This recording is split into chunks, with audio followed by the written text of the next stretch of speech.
Welcome to Grandpa's place. This is the new shed here. We'll give you the tour. So first we have our electrical panel, and we've got some of our tools set up.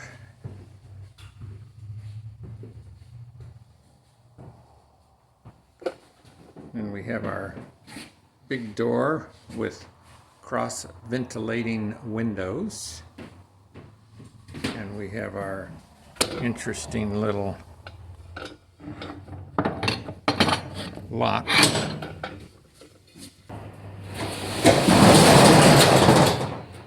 there's the door.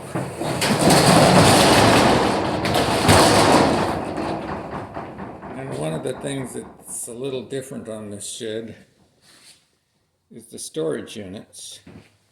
And these roll out, and each one is 4 foot by 4 foot by ceiling height. And you can spin it around and put it wherever you want it. Is that ceiling vent up there?